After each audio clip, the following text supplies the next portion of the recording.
that's slightly more informal. We have two items on the agenda for the committee of the board tonight. 1.1 is to discuss ranked choice voting, and 1.2 is to discuss the local option sales tax. So I understand we have two presentations tonight. One from Maureen Reed, who's a representative of Fair Vote Minnesota, and Marcia, the other one is Kathy Kranz. And I'm not 100% sure if she's got a defined organization. Kathy can identify that. Sure. Okay. So, and I do not care which order. Let's have Maureen go first. Okay. Let's go Fair Vote. Maureen, can you unmute yourself? Well, thank you. I'm very happy to be here. I wish I could be there in person. That would be more fun, but I'm very happy to join in this conference call. This is just great. I am so eager to talk with you about ranked choice voting because what I see from my point of view is a growing interest in ranked choice voting, not just around the state, but around the nation as well. My background, just very briefly, I'm a medical doctor by training. I am retired from medical practice and I'm teaching part-time at the University of Minnesota. But my remarks tonight are not related to either of those arenas. They are related to my work in advancing ranked choice voting throughout the state of Minnesota. And Fair Vote Minnesota is Minnesota's nonprofit organization whose mission is to advance ranked choice voting throughout the state. So I am very pleased to see that Winona County is interested in this topic, and you are one of a number of groups that I have had the pleasure of speaking with in the last couple of years' time. If you think of the state of Minnesota, I have presented in Ely, in Tower, in Bemidji, in Brainerd, in Staples, and Alexandria, and Laverne, and Slayton, and St. Peter. And if I have missed a part of the state, I don't know where it is. The reason there is such interest in ranked choice voting in all parts of the state is that, as I see it, people like me, many people, both urban people and people in rural Minnesota, are very concerned about democracy right now. They're concerned that we are in a situation where we have some very thorny problems that we have to tackle.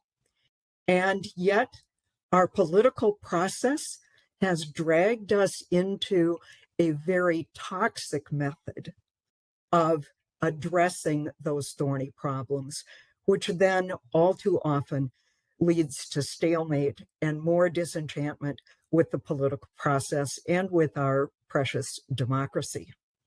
So when I think about ranked choice voting, I think about my community of Grant, Minnesota. I live on the eastern edge, far eastern edge of Minnesota, a community of 5,000 people. And our city council is dysfunctional from the diatribe, from the vitriol, from the toxic comments that fly back and forth.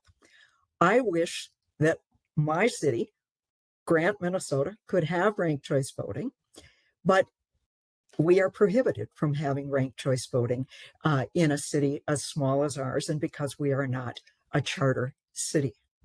So I look for an opportunity to expand ranked choice voting to communities such as mine and to actually across the board. Now, you might, in Minnesota, you might ask, well, what is different about ranked choice voting? And so what I want to do is I want to just touch very briefly on what is ranked choice voting. I want to touch briefly on what are the pros and cons of ranked choice voting.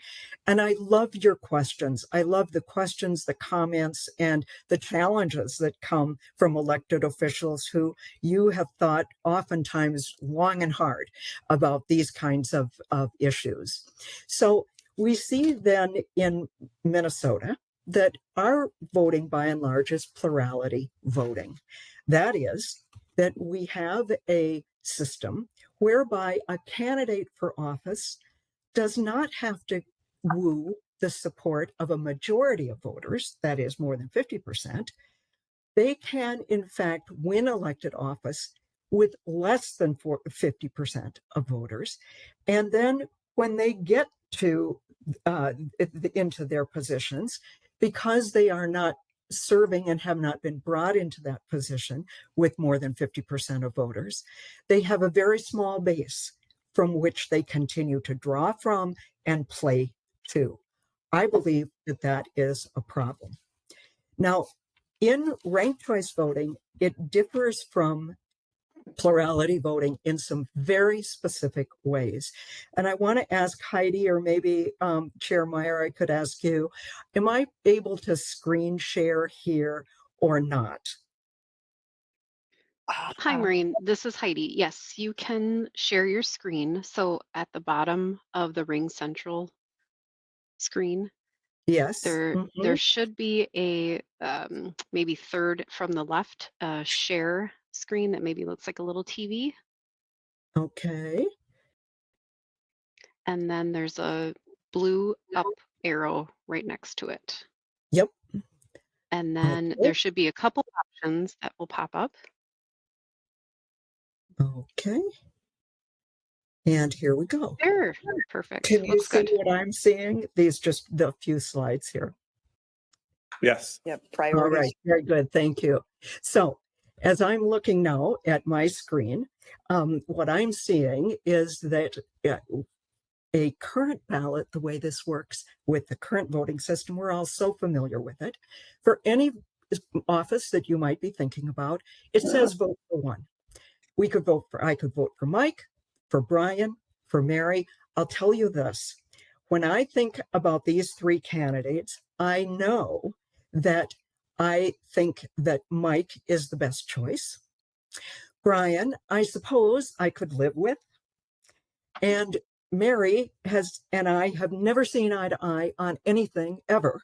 So I really hope that Mary does not get the nod of the electorate. This is what our current ballot looks like. What a ranked choice voting ballot looks like is this. So we have the same three candidates, but I, as the voter, get to express my preference as to which candidate is in fact my first choice, my second choice, or my third choice. I don't have to hold my nose and vote for someone that I don't really want. I can actually vote for the person that I want.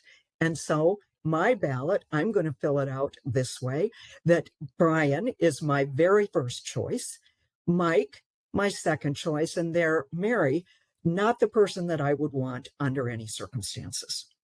Now, in ranked choice voting, if, as we all go through, the tabulation is done, if any one of these candidates gets more than 50% of the vote on the first round of counting, that's the end of the show.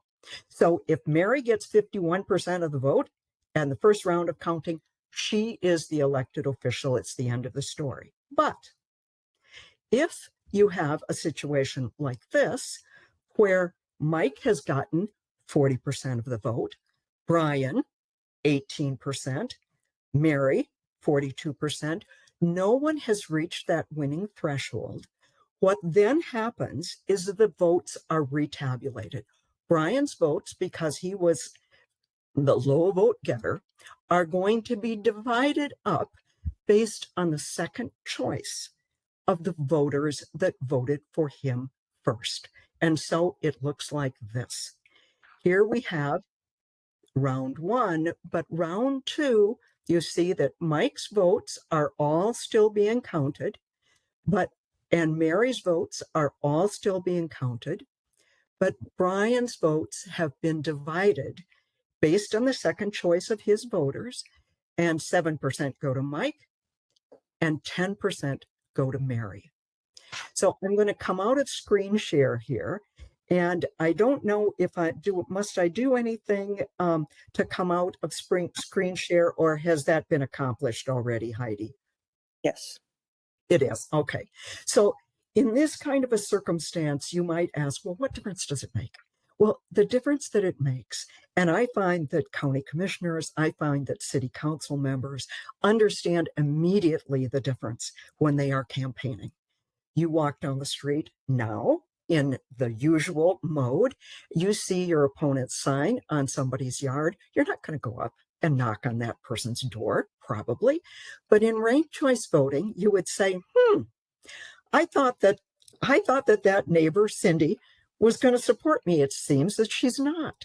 I need to knock on her door and find out if she will support me as her second choice candidate. So now it opens up for me an opportunity to have a conversation with that voter about the issues.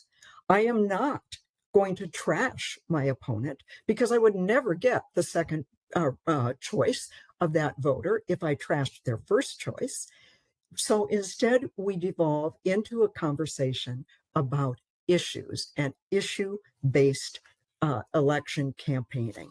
And I hope that I have done my homework. I hope that at the end of the day, then that voter will rank me second, even if they want Cindy to be their very first choice.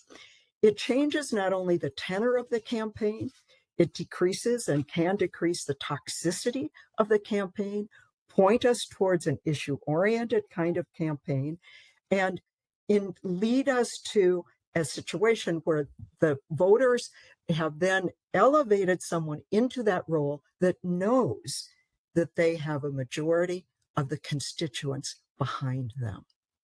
Now, with this difference, this achievement of this 50% of the electorate, that also allows the elected official to govern differently because they know they have a mandate. So as we look at this kind of thing, I have outlined to you the advantages of ranked choice voting, issue-based campaigning, less vitriol, less tendency to slam my opponent, also less expense because it is instant runoff voting. We don't have to hold a primary. We don't have to have a second round of voting. And finally, the biggest advantage as I see it is that it gives voters like me more choice and more voice. There are some disadvantages of ranked choice voting, and I want to lay them out. First of all, ranked choice voting does not solve everything. It absolutely does not solve all of the other issues about boundaries and jurisdictions and all kinds of things. It addresses the ranking of candidates only. Second, ranked choice voting absolutely decreases the power of the party. So individuals that are keenly interested and supportive of a particular party may not be so keenly interested in ranked choice voting. Some have said that ranked choice voting is confusing. And I say, no. I talked with my 4-year-old grandnephew a few months ago, and I said, Teddy, he lives in Laverne. I said, Teddy, what do you like most? Do you like milk? Do you like water? Or do you want apple juice? And he says, water. He might be the only kid in Minnesota that picks water, but he knows his first choice is water. I said, well, on this picnic, we didn't bring any water. Do you want milk or apple juice? He says milk. A 4-year-old can rank their choices. And we do it all the time in our daily lives, whether we're grocery shopping, whether we're talking about with our attorney about pros and cons of certain investments or other things that we want to engage in. But the confusing aspect, that doesn't wash. Another aspect that we hear as a criticism sometimes of ranked choice voting, although we hear it much less now, it used to be said some years ago that ranked choice voting is unconstitutional. That is not true. That dog won't hunt. Every jurisdiction where ranked choice voting has been put into place, and there are 2 states, Alaska and Maine, that do ranked choice voting. There are dozens of jurisdictions, cities in Utah that do ranked choice voting. There are cities such as San Francisco, El Paso, New York City, counties in Washington state that do. Every one of those places has been legally challenged when they put ranked choice voting in place. Not a single jurisdiction has been found by the courts to run afoul of constitutionality. So we can cross that objection off the list. What this does represent, though, ranked choice voting, is it represents change. And I think particularly for people in Minnesota, because ranked choice voting is used in our larger cities who are charter cities and who have the authority to do it, it seems to places around the rest of Minnesota, well, geez, is this a big blue plot? But if you were in Utah, the state with the most number of jurisdictions that use ranked choice voting, you would realize that it is not the case at all. So as I look at ranked choice voting, I see that it's an opportunity for our state to consider putting more authority, more voice, more choice in front of voters' hands, decreasing the vitriol, getting to a better solution for some of the really thorny problems that we have in place. And I am eager to hear your comments. I'm eager to hear your questions and any challenges that you might have. So thank you, Madam Chair. I'll turn it back to you. Thank you very much, Maureen. Do we want to ask questions now, or do we want to have the second presentation first and then ask questions? Yes, why don't we wait till the end, because maybe they'll get answered. Okay, there we go. Yeah. So Kathy?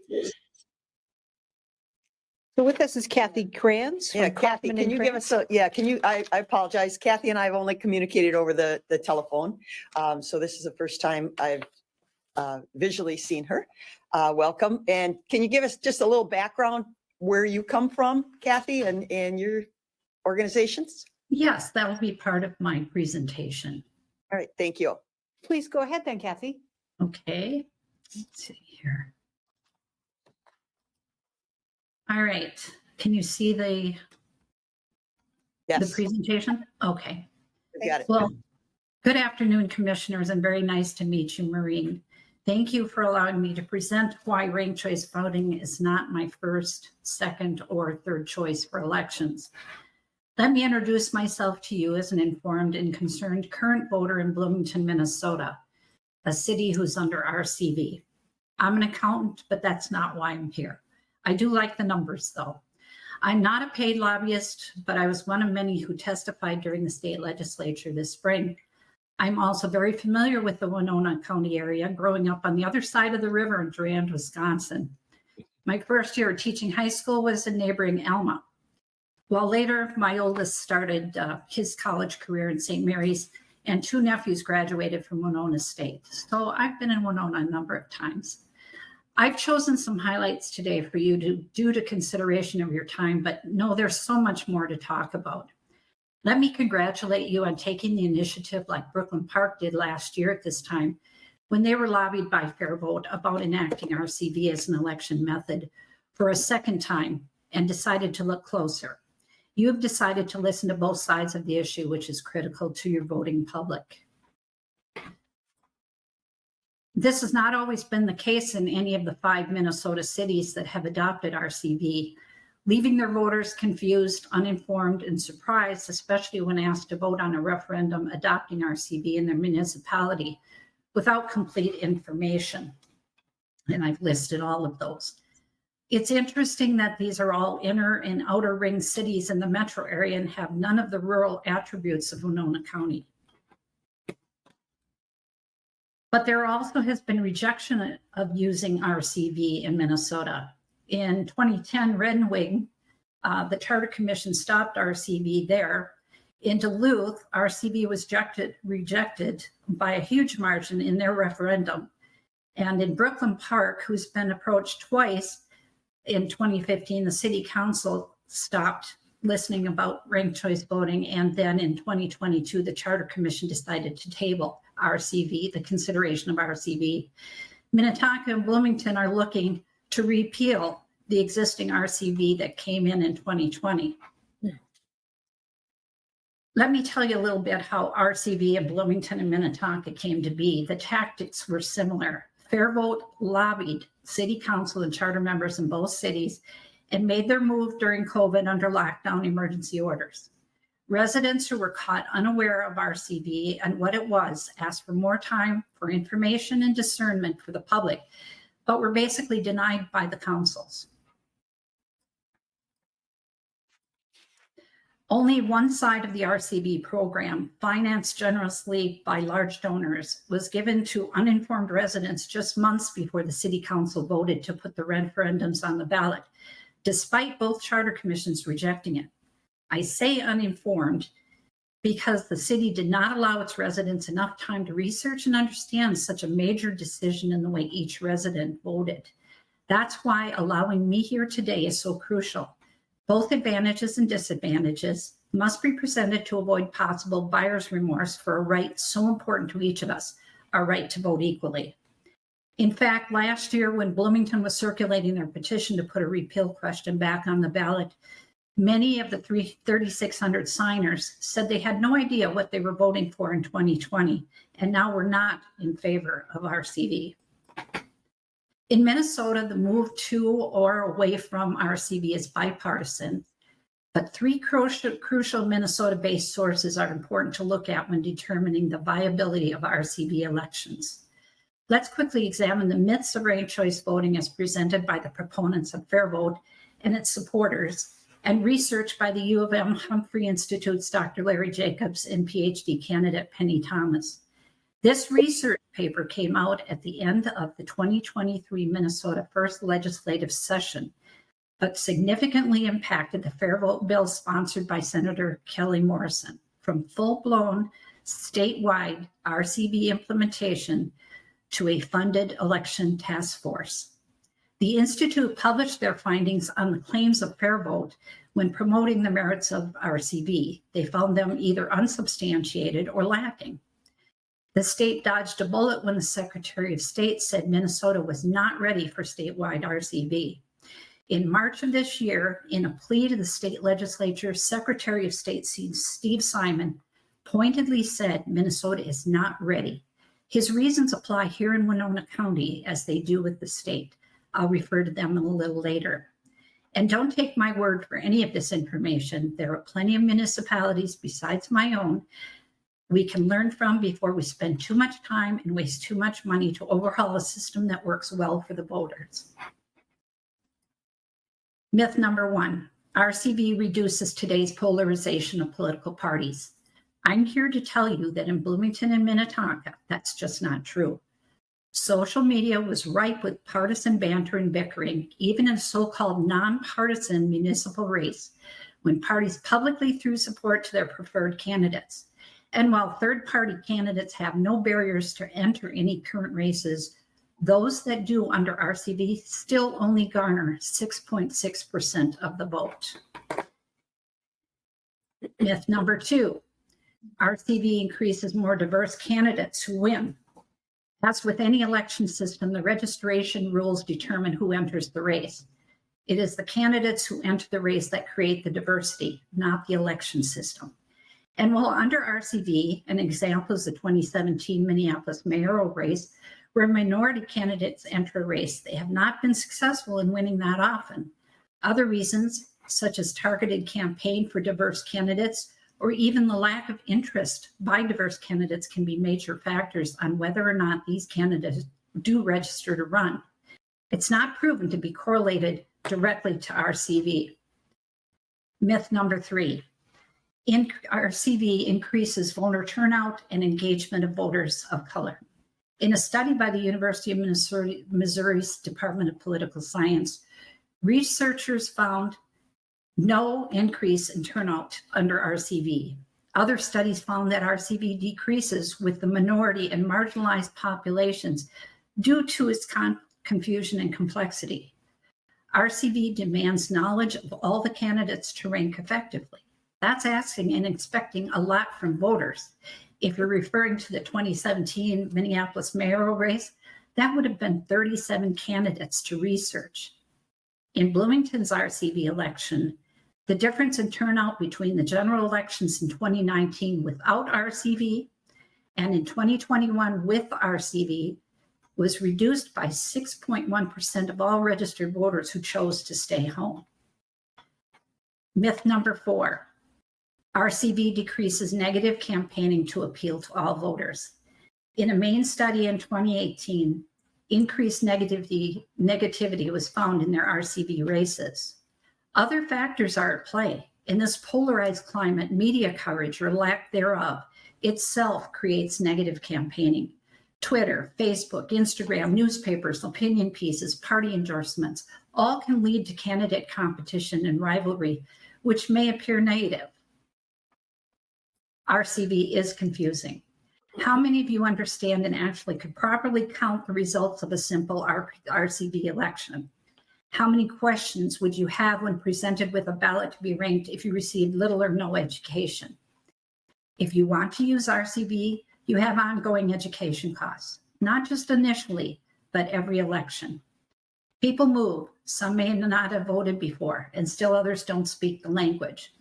When confusion enters the voting booth, the chance for ballots to become exhausted, tossed by the wayside, and not counted increase. You can't save our democracy, as Fair Vote so aptly claims, if you exhaust one ballot and disenfranchise one voter who failed to guess in the right sequence of events. RCV is unnecessarily complex. Is Winona County ready to properly count ranked ballots without error and present results immediately after Election Day as voters expect? Steve Simon says that currently this is why Minnesota is not ready for RCV because of all the moving parts. The county is just a step down from that. The complexity seems to get the better of the places that adopt RCV, especially in the first election cycle. Bloomington's election took an extra 5 days to count. In New York City, 2021 races took almost 30 days for results. Alaska was delayed as well for an additional 15 to 22 days. Currently, there are 5 states who recently have passed and signed legislation to ban the use of our IRV or RCV in all elections. Arizona will have a ballot question in 2024, and Texas legislation is still sitting in committee. While there are those municipalities that can use RCV, several are backing out and not taking the opportunity. Utah's pilot program is one of those. Only 12 stayed for 2023. I realize this is a quick surface discussion of examining ranked choice voting, but Winona County will have to ask some pertinent questions. What problem are you trying to solve? Is there one in Winona County? Why would you not want to wait until the state task force completes this assignment? Why would you change your voting system to one which is more confusing to your more marginalized and diverse populations? Why would you force voters to make choices they may not want, just to ensure all their votes and choices count in a race to the very end? Why would you provide an atmosphere for candidates to create a mathematical strategy by which to win rather than the honest, truthful campaigning?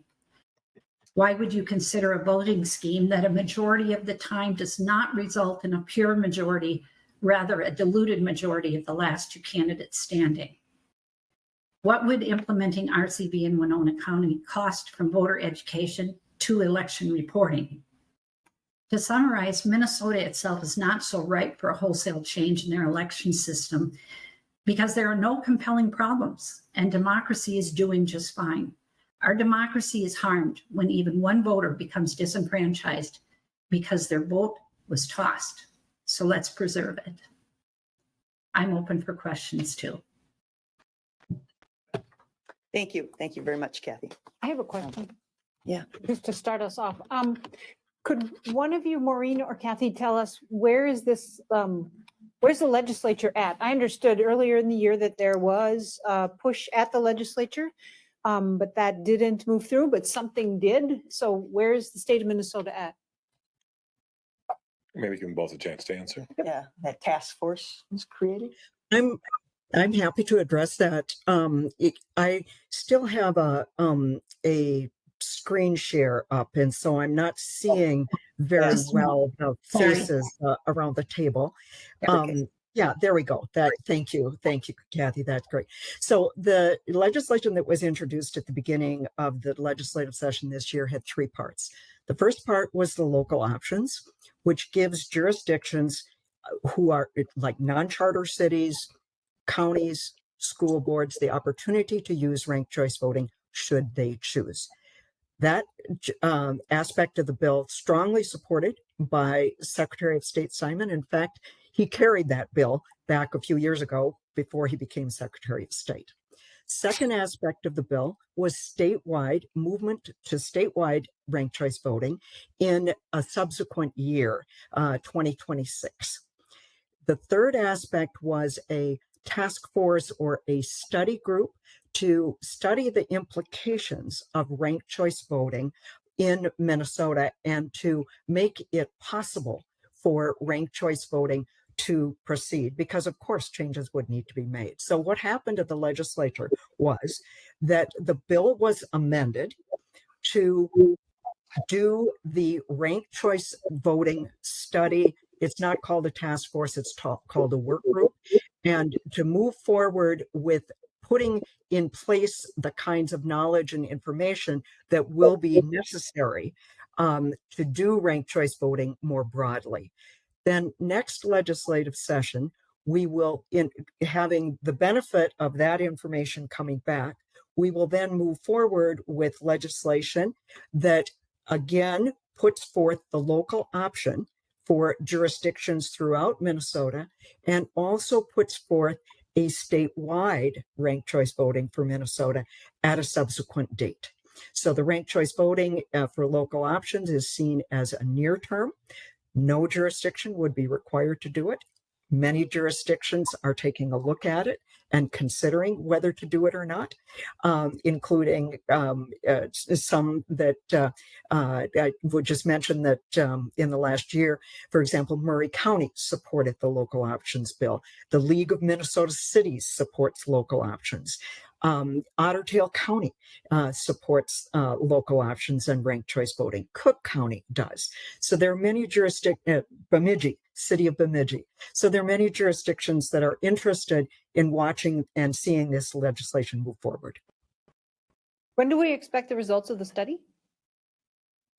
Well, the Secretary of State appoints the committee, the commission, and I have not seen, Commissioner, when he has called for the report of that study to be delivered to him. But presumably it will be in the next several months, because that is predicating the continued investigation then and the movement of the ranked choice voting bill next session. Kathy, did you have a response? Because the auditor treasurer wants to ask a question. That's okay. I'm going to step out for a minute. I think I have notes on when that first Okay. study group was You have an supposed to be answer, not a submitted. question. Yeah, Okay. I'll be right back. Great. That was our auditor treasurer, Chelsea Wilbrink. Thank you. Kathy, did you have? No, one? I think Maureen pretty much summed it up. Great. All right. At our last county board meeting, Linda Johnson provided us that Minnesota Election Integrity Solutions, the ranked choice voting quiz. I don't know if everybody took time to, I whizzed through. I really didn't study it. I just thought, well, I'm just going to zip through it and see how I come out. I failed miserably. So I asked Linda for the answers. Now I got to go back and figure out how this works, because I'm sorry, to me, it is very confusing. Especially when you have, the Marines example of 3, it's easy to follow. But when you get multitudes of candidates, which some elections have had, to me, it gets pretty confusing. And just a real quick comment, I think it's like kids playing park and rec soccer. They don't keep score. Everybody wins. Or they get, nobody wins, they get a participation ribbon. And that's what it initially kind of feels like me, that everybody's going to get a participation ribbon. When in your example, Mary got 42%, that's a win for me, because that was the biggest majority. But again, there's a lot I don't know. I'll admit I don't know, and I haven't figured it out. And hopefully this presentation stimulates some conversations. That was my goal. Thank you. I would love to see that quiz. I would love to take that quiz. So please send it. It's online. Okay. I think we should share that with her. I think every educator who's ever created a quiz should see that quiz and see what a poorly worded quiz that was. was. Well, Oh my it's God. You confusing. can make brushing your teeth sound confusing if your intent is to create so confusion. So Yeah, I'm not an educator. I'm but- just a wow, if I gave consumer. a quiz like that, I should be hauled in front of the principal. So I just want to make one point is just for the public and for anyone listening, we're not making any decisions No, today. This is just just discussion. Information. And I'm so glad that Commissioner Ward suggested that right from the very beginning that we have multiple perspectives. This is just the beginning of a conversation.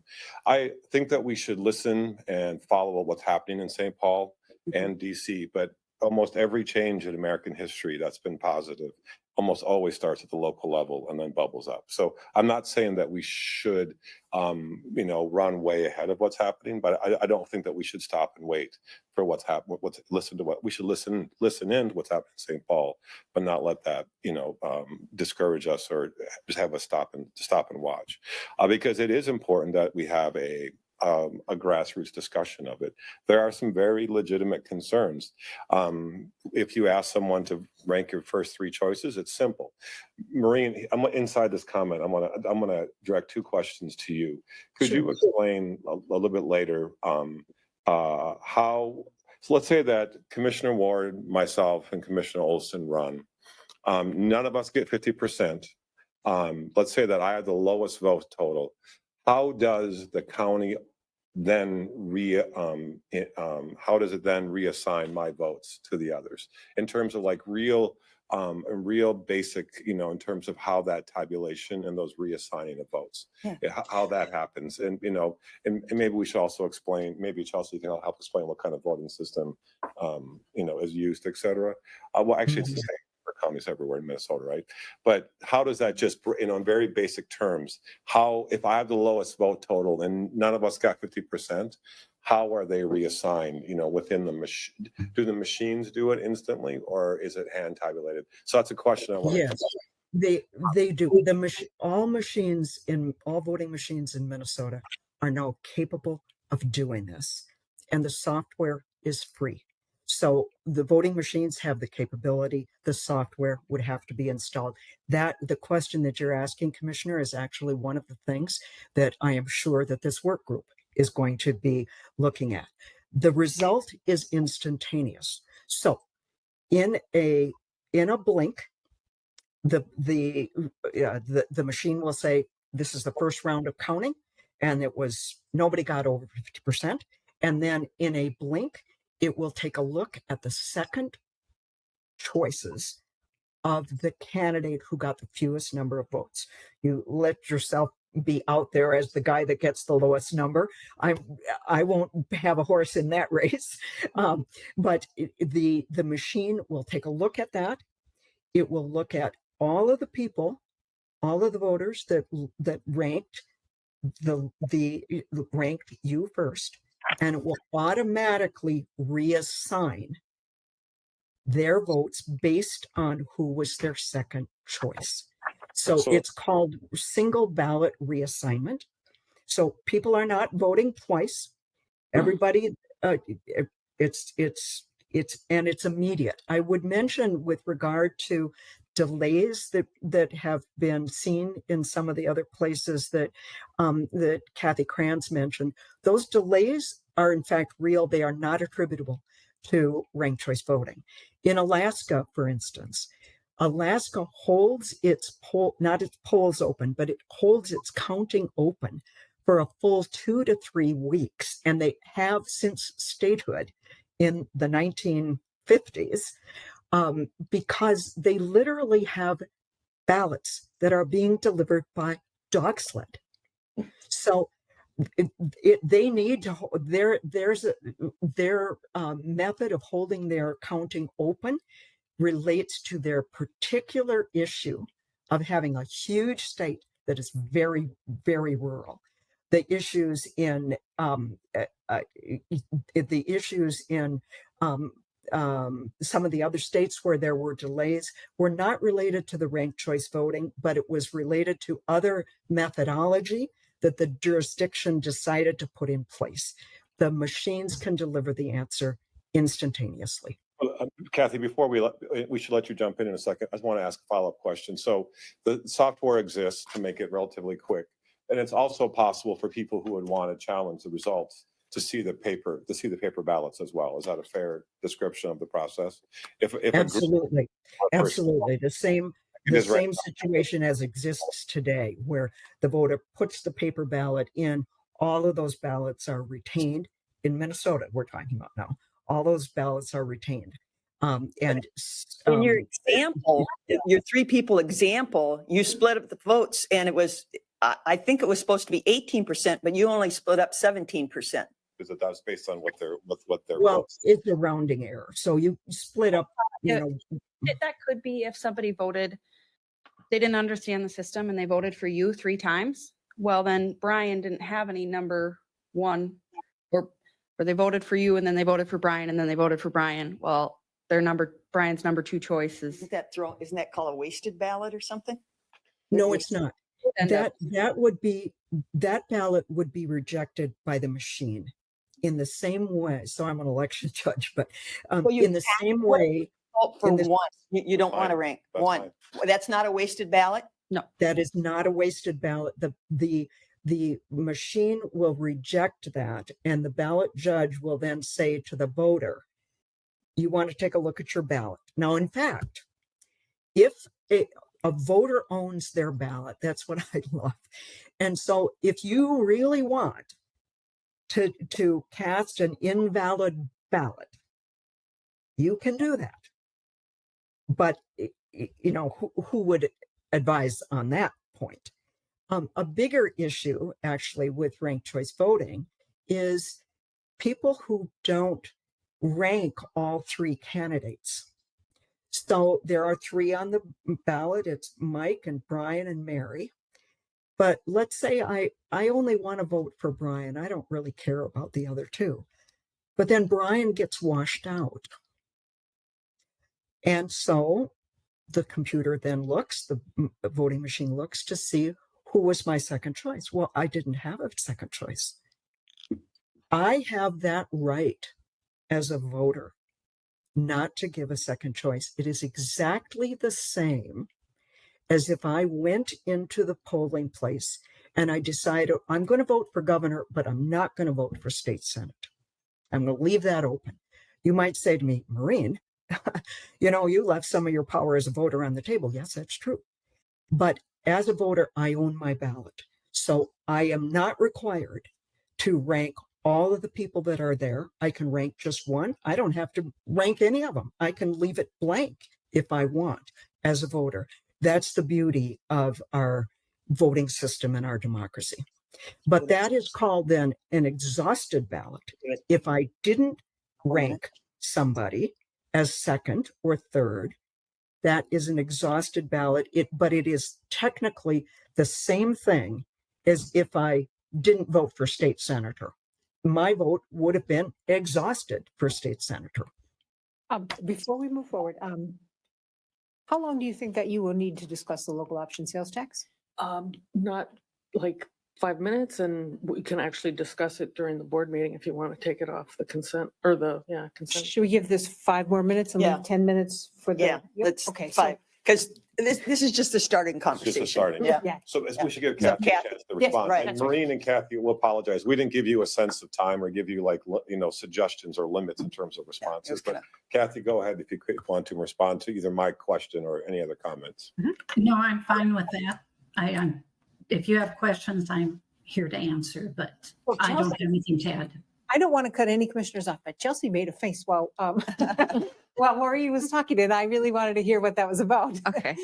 As far as the machines being able to automatically do it at this time, I have talked to our vendor who programs our tabulators. And at this time, there would need to be upgrades made. They are not capable of doing that right now. There is an option to use a website to convert those second choices, but we're not doing anything online for elections. So updates would need to be made in order for this to go into effect. Also, a quick note, Significant probably price. likely. I don't know the answer to that, but We don't need to go there, but No. yeah, it's not free. Upgrades Yeah. aren't free. No. Okay. And maybe it's just the media that would need to be an upgrade to how they program the media. That is possible, and then it would be less costly, but I don't know that for sure at this time. Mhm. As far as that working group, notes from a presentation on legislative updates from the Secretary of State's office said that the first presentation from that group will be February 1st, 25, and the second presentation will be due June 30th, 25. So they're not considering it for, Next session. no. Can I- Okay, good to know. This is for Maureen and Kathy. One of the beauty of county boards is that we're nonpartisan. We get partisan sometimes, like Commissioner Ward and I we'll agree sometimes, we'll disagree other times. But some Metro are partisan. Yep. I mean, so, yeah. They do, but the county boards are supposed to be nonpartisan. Right. And also we agree, disagree with everybody except I just. In terms of county boards and let's just focus on the county board and maybe other nonpartisan races. How is ranked choice voting used or not used or anything? Because I know the partisan issues with the political parties, and the political parties have a very vested interest in keeping the system as it is. But are there things that counties can do in terms of nonpartisan elections? It's Kathy first. Or maybe let Kathy go first and then Maureen? At this point, I don't know. I can tell you that in Bloomington, the city council races are nonpartisan or supposed to be. And some of my references in my report was the fact that we did have partisan endorsements, and that created a real animosity, and it didn't create any type of cooperation or a less volatile race in those terms. I don't know if you're going to be able to stay nonpartisan with some of what's going on in today's world, just by virtue of the media, who's supporting who. I mean, it went down to personalities, labeling of groups, and that sort of thing. Ranked choice voting did absolutely nothing to keep it nonpartisan. In fact, it was pretty rough. So I guess I'm speaking from the Bloomington experience and also the Minnetonka experience. I'm close with them as well. They experienced the exact same things that we did. Thank you. Maureen, did you want to respond? I can't speak to personal experience as Kathy is referencing, but what I would say is that nonpartisan races throughout the state, whether they be city council, whether they be school board, whether they be county commissions, in many jurisdictions, there is nothing that would stop a party from endorsing someone or making it known that this person, Mary, is our gal. So there's nothing that would stop that from happening. And in fact, candidates could advertise and promote that such and such an entity, a nonprofit organization, a party, is supporting them. I have the endorsement of such and so. So although the person runs without a party designation, does not mean that the party is necessarily disinterested in the race or in the candidate. Absolutely. I'm sorry. To be more specific, can ranked choice voting be used at the local level? Like, for example, we have to fill an empty seat for Mr. Jacobs. That theoretically, and I'm not suggesting that there should be all kinds of discussion, there should be all kinds of work to lead. That could have been an example of ranked choice voting. You could have saved money from the primary. You could have, and that, I think the election result, even because one person won by so large, there wouldn't have even been a need to reassign the second and third choices, et cetera. But can counties and city councils theoretically, I think I know the answer to the question. They can do things before this at the state level makes decisions, correct? Oh, yes. They are different decisions entirely. Okay. Decisions on local option is a very different decision than a statewide. All right. Well, I just want to thank, we're approaching our 5 minutes. I want to thank both of you for making your presentations. And Heidi, this is a question for Heidi. Heidi, the PowerPoints that they both had, that can be copied and forwarded to us? Yes, of course. Okay, Links to them, that would be great. yeah, and links. Yeah. And then we need to get Maureen the link to the Minnesota election. You can just, questionnaire. you can just go to Minnesota Election Integrity Solutions, because I was trying to find the answers before I took the quiz, but I couldn't find them. And it's ranked choice voting quiz. And anybody that's interested really should, if it's poorly written, I wouldn't know, but it was confusing. It was, You were confused. it did, Yeah. it did its job. It confused me. Yeah. Yes, yes. And Maybe that was the point. this is just the first presentation. I Absolutely. appreciate Yep. your time, and we'll probably be talking to you again Yep, sometime. just to learn about it. Yeah, learn more. Okay, thank you. All right. And if you have Very contact good. information, if anybody in the audience wants to contact either of you, please provide that, so we can put it on our website and let people do their own homework too. Thank you. Thank you Very much. good. Thank you all. Thank you. Great. Maureen. Have a good night. Good night. Bye. County Attorney Sonneman, are you going to give us a bit of information about the local option sales tax to potentially fund the debt service on the jail? I will, because on your consent agenda Mhm. tonight is Mhm. the request that you approve the attached or the resolution. Mhm. Right. And I just want to, I know you've probably met Alex Tillman before, our assistant county attorney in my office. I brought Alex with because he and I, and also Paul Ellison of my office, the three of us have been working on various aspects of the jail project, the legal needs of that.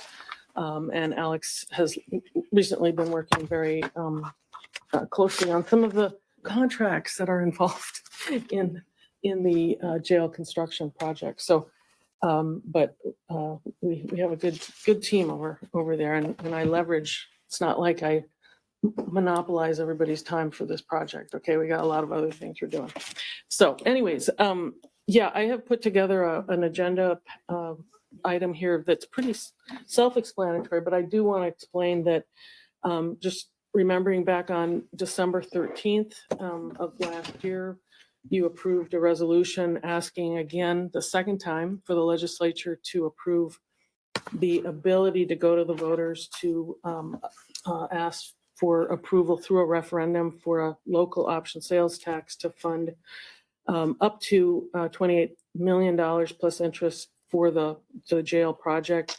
And that would be a tax of 0.25% or 2.5 cents on the dollar. Right now, you have a local road tax that's 5 cents on the dollar. I'm looking at Pat to make sure that's right? And that's been generating $3.6 million a year about. I talked to Pat yesterday. So half of that would be about 1.8 million, which would be enough to cover the interest on this and pay for the jail and reduce then the pressure on property taxes. This would be a local sales tax, not a property tax. The board did that in December. We drafted the legislation again, and with the great help of particularly Representative Gene Pulowski, who was spearheading this effort, as well as sponsor Representative Steve Jacob, and in the Senate, Senator Jeremy Miller, we were successful in getting that among many, even in the wake or the threat of a moratorium by the House Tax Committee Chair. And I sent quite a few, let's just say, emails to alert that, out in the rural area here, we're not in downtown Minneapolis, and she was from downtown Minneapolis. Yes. So, anyways. And they find no obligation to help fund mandated jails. Right. Yeah. So, they have no skin in the game. And so, I think also because we had the mini legislature, I'm just kind of giving a background of my opinion of how this worked. Back in 2018, 2019, we had the opportunity to meet the then Speaker and now Speaker of the House, Melissa Hortman, and Representative Pulaski. I think talked with her, and in the conference committee, that moratorium disappeared for at least now. I think they set up a committee to look at local option sales taxes. But out here, this is how we fund good projects. And I remember very specifically Senator Ann Ress, when I was testifying to the Senate Tax Committee, asked is this a regional project? And I said, yes, it is. And she said, that's good. So I think that also helped us get this. So anyways, we've got, though, that only gives us the permission to go forward with the referendum. We still have to ask the voters to help us. So to do that, we've put together what needs to be done, which is this second resolution, which recognizes the first resolution, recognizes the legislative approval, and there's a lot of important things here. But most importantly, I think you are going to need, when you address this at the board meeting later this evening, what general election day you want to do this. Now, by law, the referendum has to be a general election day. I looked at the Secretary of State's office. We do have a general election day listed for November 7th, 2023, but nothing's happening in Winona County. And I think, Chelsea, you're still here. Ms. Wilbright, I think, had confirmed maybe with, I don't know, she talked with Alex about that we don't have any races, right? And We currently don't have anything Yeah. on the November. right. And even if we did, it would have to be a full Winona County race. So like the special election for the county commissioner is a part of the county. So I will be recommending to you, and I do recommend now, that you look at November 5th, 2024 to hold that referendum, because it's within the 2-year period that we can do that. You have to do it within 2 years of the bill authorizing the referendum, and that was at the end of May this year. So we technically have till 2025 to run this. But the only general election day available would be those two, and maybe Chelsea's standing up there, so you might. I was just standing up because I realized I answered your question from the floor. Maybe Oh, it's not viewed. So Okay. if you thank had any other questions, that's all. Yeah, great, thank you. So, anyways, and that will be with the presidential election, a lot of state, and I don't know if there's a Senate election or not, but and then the other important part of this is, in running that referendum, we cannot spend money to lobby about it, but we can educate the public about this.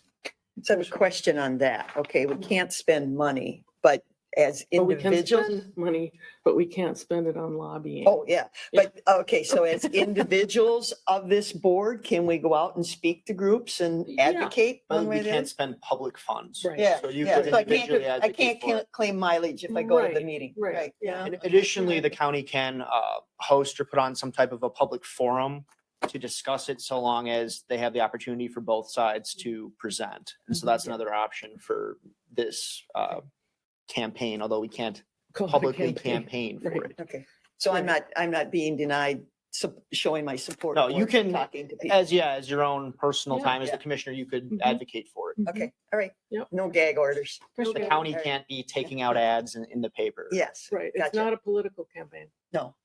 So I just want to start off by saying thank you again to Ms. Sonam and everybody else in the county attorney office who worked really hard to make this happen. Thank you again. And to Mr. Pulowski and Mr. Jacobs and Mr. Oskowski and Mr. Miller for helping make this happen as well. So it's 5:43. We're going to convene a different meeting at 5:45. Although all we have to do is approve the minutes. So I Oh, think if we okay. were 5 minutes late, I think. Okay, it's so right that's here. okay. What I didn't want to do was just cut. So if we want to continue the conversation, we should could maybe pull it. talk. We could pull it and then From the talk. consent Fine. We can pull it from Okay. consent. Because what we really need to decide is I think the resolutions are all It's- no-brainers. It's all there, you just need to. Decide on a the date. So yes, But basically, now- the main thing before us, the board tonight, is that since it's a piece of special legislation, there's a constitutional requirement that the board has to accept it. Yep. And then we would understood. send your a Understood. certificate to the Secretary Yep, of State. Understood. So what we need to decide is the date. What we need to insert is a date. Do we need to insert the date tonight? Yeah, that Yeah. would be, because the resolution has to contain it, and in order to then send that to the Secretary of State, and we are under a certain deadline for Okay. that. And so it's written right now with 0.7, the county of the second resolution. Yeah, wasn't there Put a something ballot updated? question. There's two different Well, resolutions. Yeah, but see, I thought there were two resolutions with did I different miss- dates, but that wasn't Oh. it. What did I? This what is did a I miss? reaffirm of the one we did before. Yes, you have to reaffirm. And this is the new one. Oh, yeah, I said November because that's when the general election is, but I left the year blank. Okay, so is resolution 2022-46 the current? I mean, No, that's the current one. But you and- want us to do both. Well, actually, no, the 2023 resolution recognizes the old resolution. It'll be attached to the new resolution when we submit it. And I'm asking that you direct, both finance, auditor, treasurer's administration, but particularly my office, because in Alex. The language, they're just authorizing us to prepare the language for the ballot Yeah, initiative. okay, right. Maybe we should just pull it and Yeah, then we can Yeah, continue get to talk clarity. to you We'll pull about it and we'll Yeah. discuss it further. Okay, during the That regular sounds board great. meeting? All Okay, right, terrific. all right. I appreciate the information and we'll finish the conversation in a little bit. well, one thing, what maybe since it'll come later, and let's do it after Mr. Penny's presentation, so we don't have to ask him to wait longer. Sometimes when we pull things, we put it in the front of the line. Let's put it at the back of the line so we can get Mr. Penny in and out sooner. And I'm open to that. Oh, it's a beautiful night to spend in Winona. I'm being here. Yeah. One question for Ms. Sonneman, Mr. Tillman is, so I know that I understood when I read it that it can only be ran on a general election day, Mhm. but it can only be ran on a general election day if there's already a countywide election? No. It doesn't have to be a countywide election. This could be the countywide. This could be the only thing, so it's okay to For a have, county, this could be the only thing. but it would have to be a general election day. And That's probably on the Secretary of State's So, website already. I'm not recommending that this be the sore thumb in the election on November 7th, 2023. Theoretically, it could be the Could only be. item. Well, could- this is kind of where we run Yeah, into here a we bit go. of an Let- issue. let- So I'll you ask have, you. it says it has to be held on a general election day. So in terms of the election statutes, we look at the definition of what they consider to be a general election. And it says an election held at a regular interval determined by law or charter on a day at which voters of the state or any of its subdivisions choose by ballot public officials or presidential electors. So it would have to be an election where is another public official on the ballot for the whole voters of the political subdivision, meaning the county. So it couldn't just be a general election day when there's no other election in the county, because by definition, a general election has to be where the county's electing a public official. And you're sure about that? You feel confident in that? Yes. This is the- I was reading to you the Right. statute, the definition of a Definitely. general So election. it's very different than a school referendum, which Yeah. can be. Right, right. Make it That could be done as it was, just Right. out of the blue. Right. Well, we could Mhm. put county attorney on the ballot, and then that would be, because that'd be countywide, or we'd have to have auditor, treasurer, or sheriff. By There's only- statute, that's also. by Because my- statute. We could do that. But my, Fine. my concern is to get it off if it's possible, to get it off the property tax as soon as possible.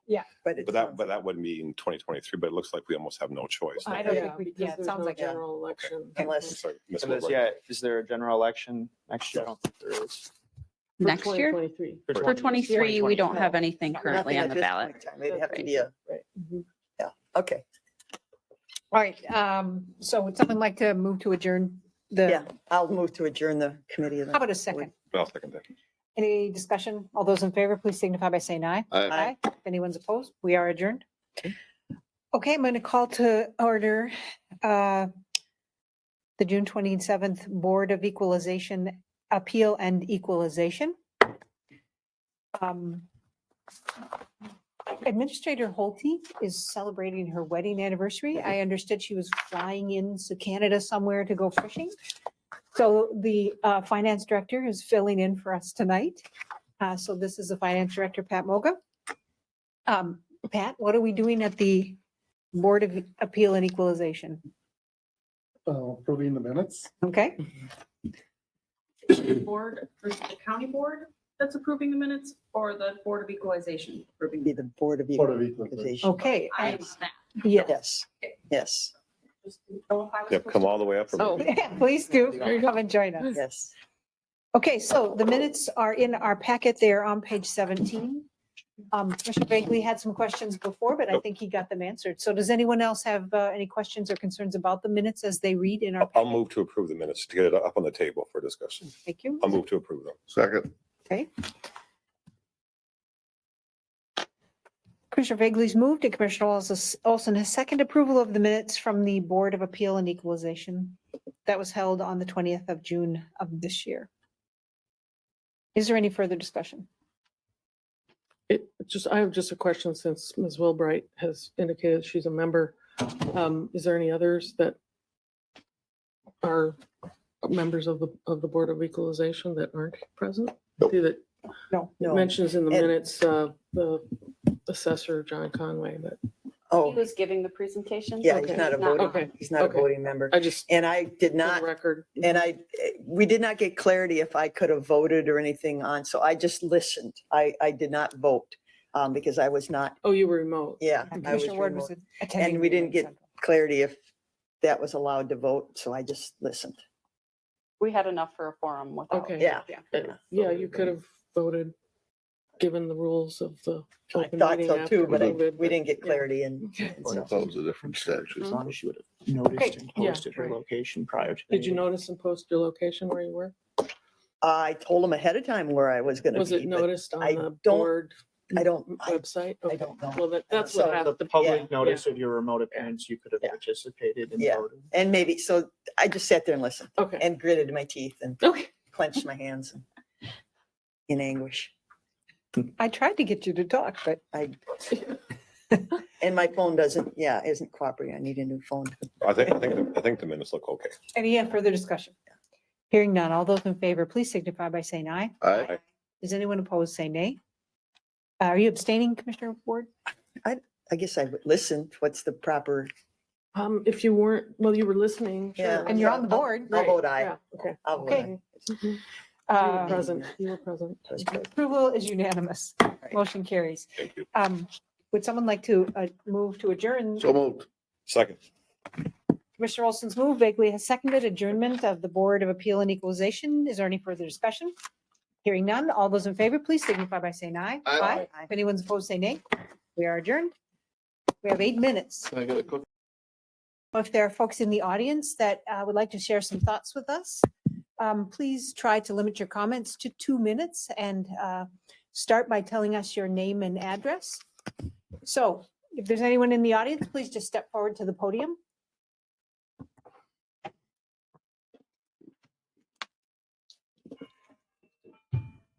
Linda Johnson, 32530 Bobcat Road. I'd like to thank the board for allowing the speakers to speak today on ranked choice voting. Looking at pros and cons of any issue is always great. I just have a few words that I would like to add. Minnesota has a decentralized election system that is run by individual counties and individual precincts. People that you know, people that live in your community, and hopefully trust now run our local elections in accordance with Minnesota statute. A ranked choice voting system removes local precinct control. It forces the use of machines and centralizes the counting and processing of votes. This directly works against what we, the people, want and what the Minnesota statute says, that the count shall be made public. In fact, Minnesota statute 204C.21, counting ballots, outlines this if you'd like to look it up. Ranked choice voting removes the ability to count locally and removes transparency to the public. In short, ranked choice voting weakens election integrity. As Ms. Reed said, it was not confusing if you only have 3 people and you rank those 3, but the confusion begins in the second round. It is very complex and hard for people to understand how it works. It violates existing statutes, and it doesn't allow for local precincts to count results and the public to watch and review. Over 60% of the people in America already feel elections are not transparent or legit. Let's not add to that in Winona County by adopting ranked choice voting. Let's make Winona County a great place to live. Thank you. Is there anyone else here that would like to share their thoughts with us? And for people who are participating remotely over the internet via Ring Central, you are also able to share your thoughts during this public comment period. So please unmute yourself and try to catch our attention. Hi, Bill Spitzer, 925 East 13th Street, St. Charles, Minnesota. I just wanted to thank you, Madam Chair, and members of the commission, Ms. Sonneman, and Olga, for allowing us to speak. This is just kind of an update. If we had a third district commissioner, I'm sure he would be, or she would be just ecstatic to know that the Altura Memorial Park was dedicated this past Saturday. I had an opportunity to go there, so I'm just going to share a few things with the board members. It was led by Mayor Jack Mask, and it started about 10 o'clock. They said it was on the highest part of Winona County. I kind of held my breath on that one. I still think it's in St. Charles, but I'll give them that. It was their day. Glenn Bono raised the Stars and Stripes. He did a great job. Lewiston Post 90 posted the colors. The national anthem was sung by two locals, Jana Ruhoff and Julie Schneider. God Bless America. Tanya LaJoy sang that. Altura Park was made possible by the Ronald Joyce Wannick Foundation in partnership with Ashley Furniture Industries, City of Altura, and the Zabel family and People's National Bank, or excuse me, People's State Bank that actually donated the land for the memorial. And of course, the memorial wall, which is outstanding. I was very surprised to see my grandfather and my uncles on there because I wasn't aware that they had paid anything, but they're on that wall and it was great. It's an awesome opportunity to go up to Altura to see that. The Lewiston Altura Junior High Band played there. Senator Druskowski and Representative Jacob delivered passionate speeches about the memorial. And of course, Boy Scout Troop 418 helped with the ribbon cutting, so it was very good. Sean Kennedy played taps, and they actually had some cannon fire, which was pretty awesome. They had a Civil War cannon there that fired off 3 rounds. The Memorial Committee, Deb Sherbring, Vice President, Treasurer, Vice President and Treasurer, Joan Jensen, the President of the committee, Yvonne Ruhoff, Dale Moger, Scott Ellingheisen, Secretary Becky Kretemacher, Brent Ruhoff, and Lisa Skalicki were on the committee to do that. So if you get a chance, I'm sure that you would be great to, or you'd be honored to see that memorial up there. So thank you for this opportunity. Thank you. Thanks, Thank Bill. you.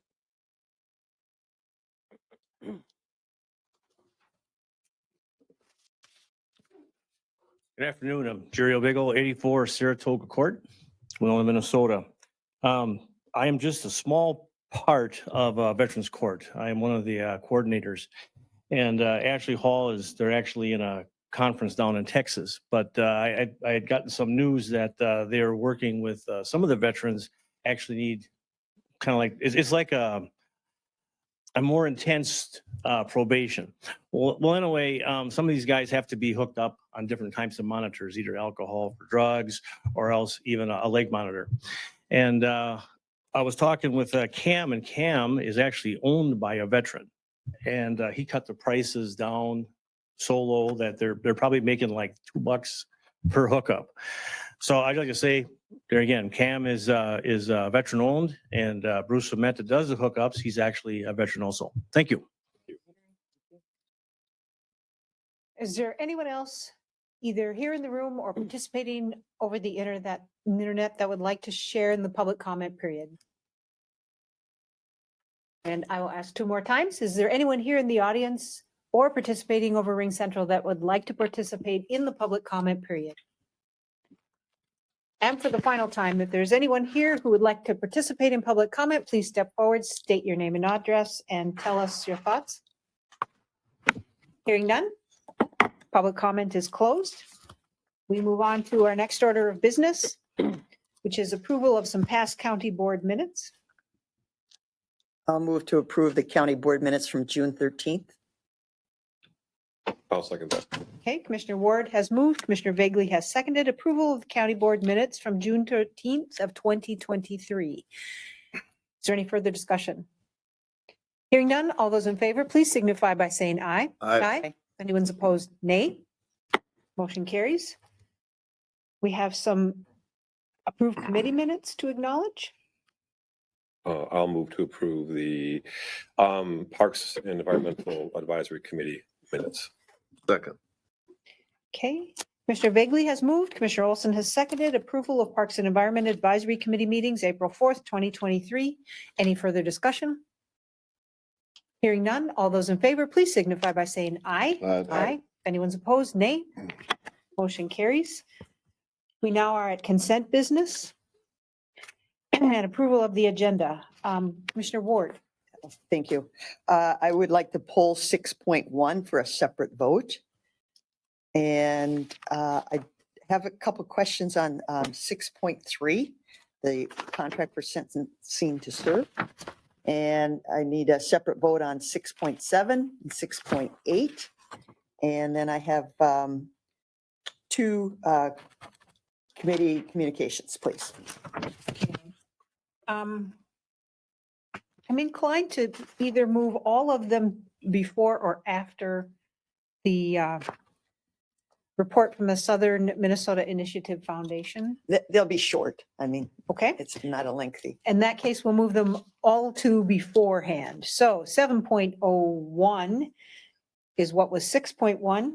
7.02 is 6.3. 7.03, 6.7, 7.04, 6.8. Commissioner Olson, Nothing to me.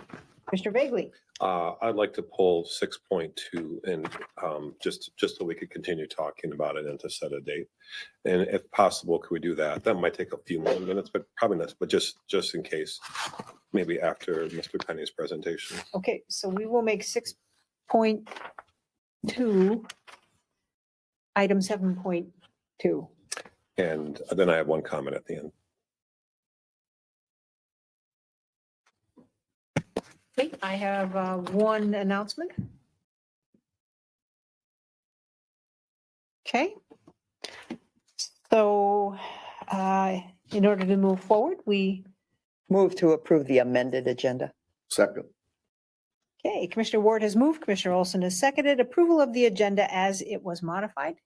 Any further discussion? Hearing none, all those in favor, please signify by saying aye. Aye. Anyone opposed? Nay? Okay, the agenda is approved. Director Moga, can you read what was left on the consent agenda into the record for us? 6.1 has been pulled, 6.2 has been pulled, 6.3 is still on the consent agenda, but there's a question on that one, so I'll read that one, or do. We'll pull it. Probably pull it. Let's pull Pull it, Okay. yeah, please. 6.3 has been pulled. 6.4, approve renewal of shredded contracts. 6.5, approval amendment with the state of Minnesota to provide additional funding for the treatment plant. 6.6, approve renewal of the terms of service agreement with Plainville, Elgin, Melville School District number 2899 for transportation of children and youth in foster care. 6.7 has been pulled, 6.8 has been pulled. 6.9, approve the paint care contract. 6.10, approve solid waste collection and transportation license for Miller Disposal LLC. 6.11, approve contract with Central Square for public safety software replacement. And 6.12, confirm payment disbursements. Thank you. In order to move forward with the consent business, a motion is needed. I think we've made the motion. I think that We need to, Approve the Motion. consent agenda. yeah, I think But that was the agenda. no, that was Okay. the agenda. So Follow. I'll move to approve the consent business as read into the I'll second record. that. If it helps, I consistently used to get confused about those two. I'm still, yeah, thank you. Okay, Commissioner Ward has moved and Commissioner Vagley has seconded approval of the remaining items on the consent agenda as were read by Director Moga. Is there any further discussion of the consent? Hearing none, all those in favor, please signify by saying aye. Aye. If anyone's opposed, say nay. Consent agenda is approved. So we move on now to 7.01, which was previously 6.1, which is the approval of a potential approval of a recommendation to appoint Assistant County Administrator / Personnel Director Scott P. Sansala, as has been recommended by the County Administrator. Commissioner Ward? And I see Mr. Sansala is online. Thank you for joining us tonight. I feel this important position within county government deserves a separate vote, not just being lumped into all other contracts and everything. And I hope Mr. Sansala brings some new energy and excitement to Winona County, which I think he will. I did participate in the interview, so I would move to approve the recommendation. Second. Okay. Commissioner Ward has moved, Commissioner Olson has seconded approval of the recommendation from the county administrator to appoint Scott E. Sansala as Assistant County Administrator / Personnel Director. This is a question for Mr. Sansala, and would you like to say anything, Mr. Sansala? You don't need to. We didn't tell you this ahead of time, but if you'd like to say anything, please feel free to unmute yourself. See if he's good on his feet. I'd just like to say thanks for the time. You all invested there's the personal panel there with the county administrator and then the board panel afterwards. So I appreciate the attention, and I actually truly appreciate some of the background checks that Lacey and the rest of the team did to make sure I was a good fit for this job. It makes me really feel great about the organization I'm stepping into with that type of due diligence. So thank you. Thank you. Thank you. Thank you. Any further discussion? Quick question. I think it was stated there. When do you start? Yeah. Tomorrow morning? I've got a couple dates to round out. I actually only have about 10 days over the next 6 weeks in my office down here. I've already cleared it with the state of Wisconsin and the federal government to work in the county on the days that I'm not in office, those days that I would be on personal leave or pass. So I could start onboarding anytime after the 4th of July as deemed fit by the county. Okay, good. Thank you. I just want to say welcome to Winona County. We're excited to work with you. Any further discussion? Hearing none. All those in favor, please signify by saying aye. Aye. If anyone's opposed, say nay. Motion carries. Welcome to Winona County. Yeah. 7.02 is previously 6.3, which is to approve the state of Minnesota income contract for sentence to serve. Commissioner Ward? Yes, and I had a couple of questions about this. Being that our jail is not being occupied, and I don't know if anybody is here that can answer this. They want to start this, again, Sentence to Serve has been a great program throughout our history, but they want to start at July 1, and they want money on July 30th. But I just don't know how we're going to coordinate this program with people in predominantly Houston County and the supervision and everything. And I don't know if anybody can answer that tonight. I did ask it earlier, and I know Maureen's out. Commissioner, Yes. although this was brought up by the DOC unit, I was the one who approved the contract as to form, so I am somewhat familiar with what this program entails. And my understanding of the urgency of why it was put on before the board today is because our current sentence to service contract actually expires on June 30th. And so they wanted to have something in place for when the jail would be reopening in September. And my understanding is it's a type of a reimbursement type contract. So we wouldn't be billed by the state of Minnesota until they actually provided the services of the crew leader, which we would not have a crew leader in Winona until our jail opened, is kind of my understanding of what's going on here. But it doesn't say that here. I mean, it wants money, and it says it starts July, where did it say, July 1? So, I mean, I guess I can understand that, but I just, when they say it starts, it's a contract. I mean, and if they're not doing the job, should we post-date it says effective July 1 or the date the state abstains all required signatures, expiration June 30th. So I question the validity of it. If they're not providing a worker, or are they doing something? I wasn't looking, so I don't know which Oh, was Mr. first. Olson. So Commissioner Olson, go ahead. I believe we do have somebody. I think the gentleman that was in Houston County now is in Winona County. I know he's been doing work at the. But if they're in Houston County, are they doing sentence to serve projects in Houston County? Or are they I coming know back to that Winona? in Houston County, they would get juveniles that would come in on the weekends that are not incarcerated, and also people that are low-level offenders that have sentenced to some service, but are not necessarily released from. But is facility. Winona County paying for it, but not getting any of the benefit of it? I don't know that, but I do believe the gentleman is working here, because I know they've been working on. Can we the table charges. this to get some more clarity? The way I understand it, that the person actually did transfer from Houston, and so we have the crew leader. And so if the crew leader is actually, we're still doing the jobs that are available, if there's nobody that's actually coming from the jail at that time. It's just the crew leader that's doing it. So we have the one. We used to have two, but we've Right. gone down to We one. did have two at one time. So it's my understanding that we do actually have a person on board right now. And But there again, are we getting the benefit in Winona County of these people doing projects? I know, for instance, they used to do a lot of work at the county fairgrounds, and I don't know that they have. But so I guess I'm questioning if they're in jail in Houston County, are we transporting them here to looks like maybe Ross knows something about this? I mean, it costs benefit. If we're paying for it, I want to make sure we're getting. Yeah, they do have a By crew the way, chief working. For the record, this is Ross Dunsmore, Environmental Planning and- Services. Thank you, sir. I am aware from Aaron's presence in our office, they do have a crew chief working. They have been working at both Farmers Park and the landfill recently. So, and while there's limited prisoners, most of those are work from home or are serving sentences, community service sentences. They're from home. They're not in the jail, but they are working. We're not paying to haul people back and forth No. to bring them to. No. Okay. No, they're just currently it's just limited to those who are not in the jail. They report from home to do their community service. So. But there again, I think they're supposed to have up to 10 individuals.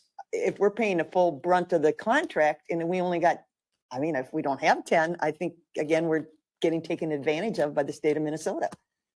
Possibly. I mean, so do we know how many people are?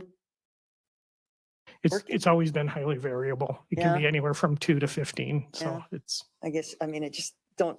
And it's been a program. I mean, it's been in place since I was a public defender now, gosh, since 1990. And the Renee Patterson, who's listed here as a supervisor liaison, she supervises a wide swath of the region in southeast Minnesota. But she's a state employee. She's a state employee. Right. And she runs a tight ship, and she's not going to, and as Ross or Mr. Dunsmore said, there are people who are out of custody who have STS obligations to complete, and so they do live in Winona County. And I also believe that juveniles can also take advantage if they have a crew chief that will be supervising the juveniles. So.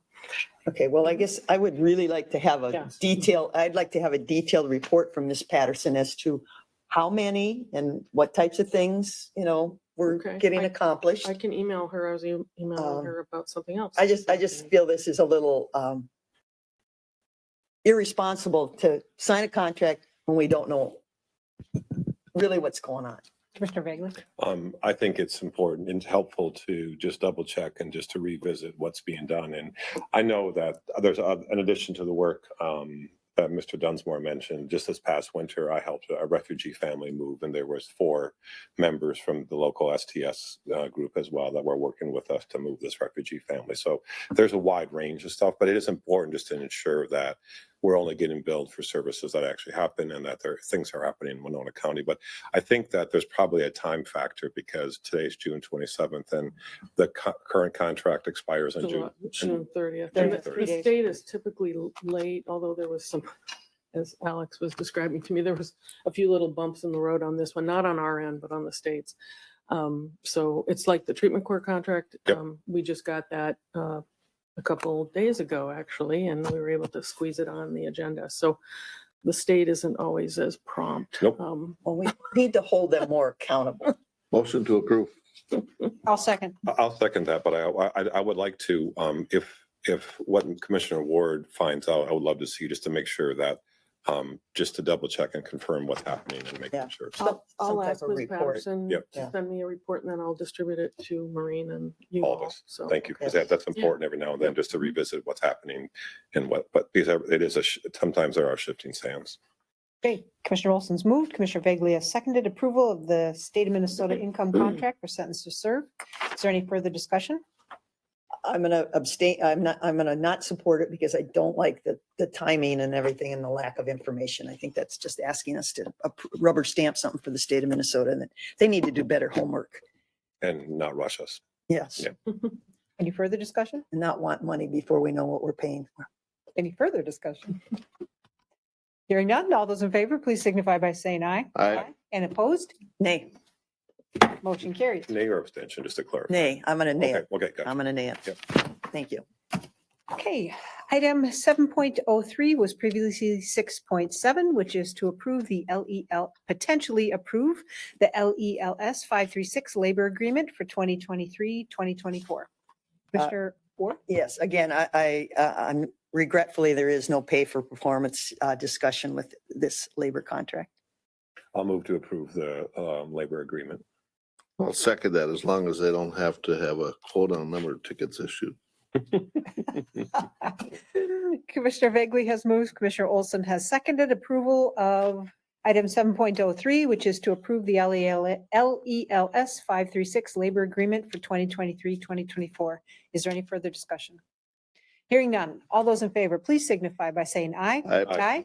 Anyone opposed? Nay. Motion carries. Item 6.8 became 7.04, which is to approve the LELS 61 labor agreement for 2023-2024.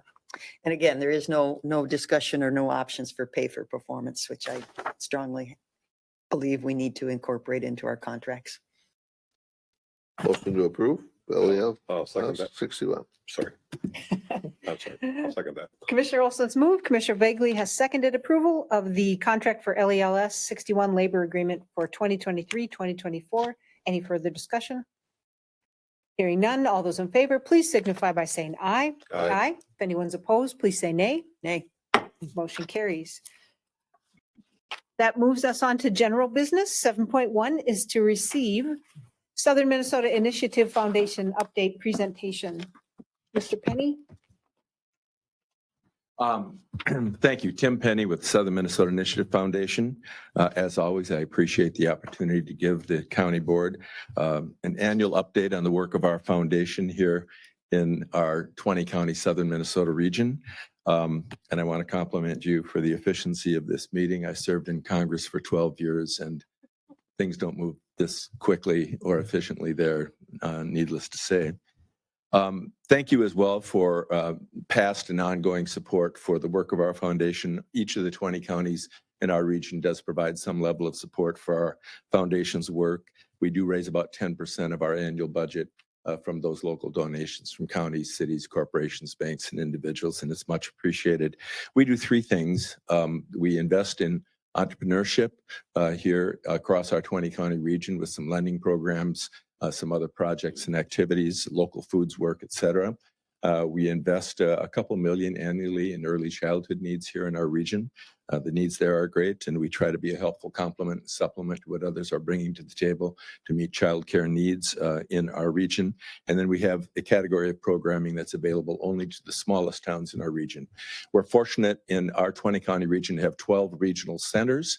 It adds to the vitality and the vibrancy of our region, but we've got about 160 smaller towns, and we want to make sure that some of our resources are devoted to them. In the most recent past, in terms of entrepreneurship, we've been involved, and I mentioned this to the EDA here in the county a few weeks ago with the co-op grocery as they remodeled and expanded. Also, the gypsum plant here in town was an area of investment for us. In addition, during COVID, the federal government provided Minnesota with dollars to do small business recovery grants for businesses that were affected by the closures and restrictions imposed during that time. Businesses with losses would be eligible for these grants, and they asked our foundation, along with 5 other rural foundations, to distribute those grants in our respective regions. We did over 2,000 grants in total. 104 of those grants came to your county, totaling roughly $700,000 for those businesses.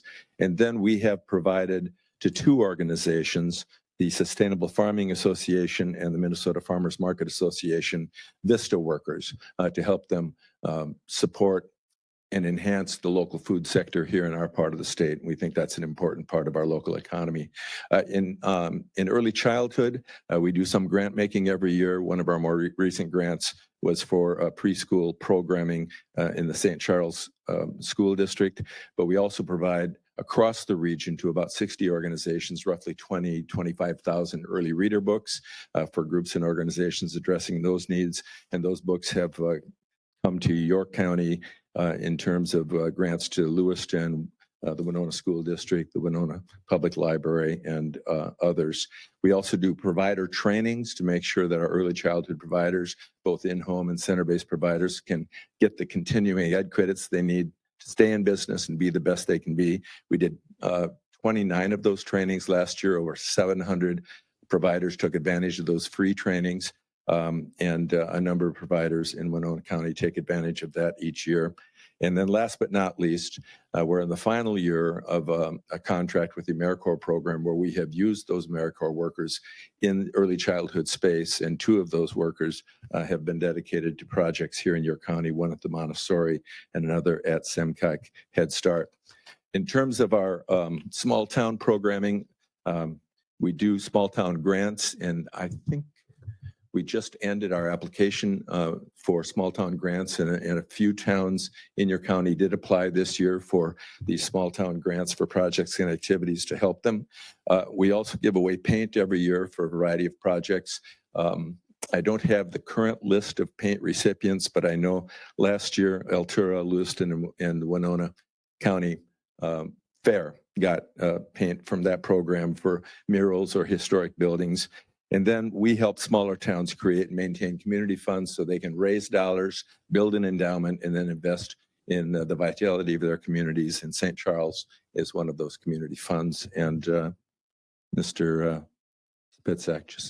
Spitzer just gave me the brochure for the St. Charles Community Fund. And we help them with all the back office side of it. We invest their endowments and help to manage their funds appropriately so that they can focus on raising money and spending those dollars for the needs in their community. And that's what we do. Question? Thank you for all that you do for Southeastern Minnesota.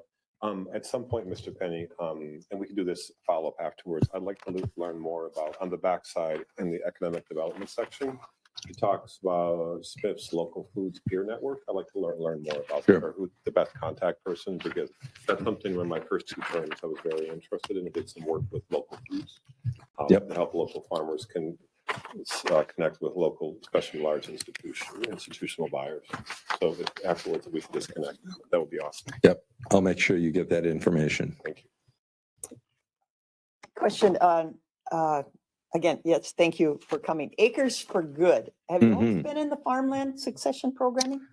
No, we're actually negotiating now with 5 or 6 farm families that are considering a donation toward this program. And hopefully some of those will come to fruition before too long. But the idea of this program is that for a farm family that may not have heirs to pass the land along to, this gives them an opportunity to make that as a charitable donation, and they receive that charitable benefit with the understanding that we would continue to rent that land, perhaps to the current renter, and perhaps under the current conditions that they farm that land. And then after taxes and expenses, those proceeds could either go into one of the 32 small town community funds that we help to manage for the benefit of those communities. It could go into our budget to supplement our work within the region, or they could set up a family fund and then designate the purposes toward which they'd like those proceeds to go. So we think it's a peachy keen idea. And we're currently in discussion with a handful of farm families about making such a donation. And I think once we get a couple of these gifts under our umbrella, other people will see what's happening and take an interest in it as well. Interesting. Thank you for doing that too. Are there any other questions? Otherwise, again, thanks for the ongoing support we received from your county, and thanks for the opportunity to give you an update again. Appreciate Thank you. it. Thank for you. stopping by. Okay, this takes us to item 7.2, which was previously 6.2, which is to continue our conversation about potentially approving the resolution reaffirming the local option sales tax to finance the replacement jail and to move forward with the voter referendum.